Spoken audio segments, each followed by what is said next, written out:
भगवान बुद्ध जब सन्यास के लिए निकले, आपने कथा सुनी कि कैसे भगवान बुद्ध को निर्वाण मिला। पर एक दूसरा विषय है कि भगवान बुद्ध जब घर का त्याग करके निकले, पत्नी बच्चों को छोड़ा, चक्रवर्ती सम्राट के पद को छोड़ा, संपत्ति छोड़ी, वैभवता छोड़ी, तो सबको छोड़कर जब निकले तो 12 वर्ष तक सत्य की खोज में तीर्थ में नगरों में भटकते रहे।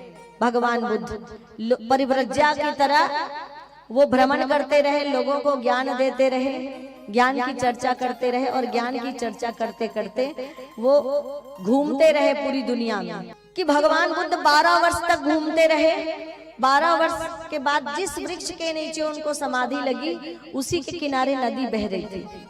उस नदी को जब वो पार करना चाहे भगवान बुद्ध, तो क्या हुआ कि देखा उनका शरीर इतना कृशकाय हो गया था, इतना दुबला पतला हो गया था, जैसे एक पत्ते को आप पानी में डालोगे, धार बिल्कुल पतली रहेगी और घुटने तक की पानी रहेगा, धार पतली रहेगी तो भी पत्ता जो है वो बिल्कुल बहता चला जाएगा। वैसे ही कृशकाय दुबला पतला भगवान बुद्ध का शरीर हो गया था और वो घुटने तक के, टखने तक के पानी से भगवान बुद्ध बहने लगे।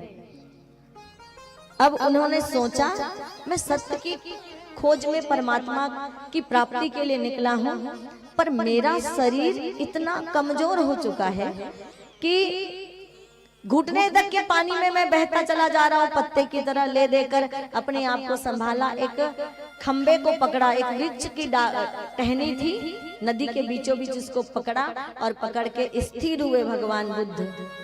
और वहां से निकलकर एक जगह बैठे और सोचने लगे कि 12 वर्ष हो गया, मैंने खाना पीना सब कुछ छोड़ दिया है, धन संपत्ति छोड़ दी, चक्रवर्ती सम्राट होना छोड़ दिया, वैभव संपन्नता, पत्नी बच्चे छोड़ दिए। ऐसा क्या चीज है जिसको मैंने पकड़ रखा है, जिसके कारण मुझे सत्य की प्राप्ति नहीं हो रही, उस परमात्मा की प्राप्ति नहीं हो रही है। उन्होंने बहुत सोचा, सब कुछ छोड़ दिया, खाना पीना भी छोड़ दिया, इसीलिए तो शरीर इतना दुबला पतला हो गया। मैंने क्या पकड़ा है? बहुत देर तक चिंतन करने के बाद भगवान बुद्ध ने समझा कि मैंने अपने अहम भाव को, अपने होने को, अपने वजूद को पकड़ रखा है, अपने शरीर होने के भाव को, अपने शरीर होने के भाव को मैं नहीं निकाल पा रहा हूँ। और जैसे वृक्ष के नीचे जाकर अपने शरीर होने के भाव का त्याग किया, मैं के भाव का त्याग किया, वैसे ही भगवान बुद्ध को आत्मज्ञान की प्राप्ति हो गई। तो आत्मज्ञान के लिए शरीर को भूलना पड़ता है, आत्मज्ञान के लिए मैं का, अभिमान का त्याग करना पड़ता है, देही की सूदी विसारनी पड़ती है। भूल जाइए शरीर, सबको किस रूप में देखिए, एक अंतर, एक आत्मा के रूप में देखिए।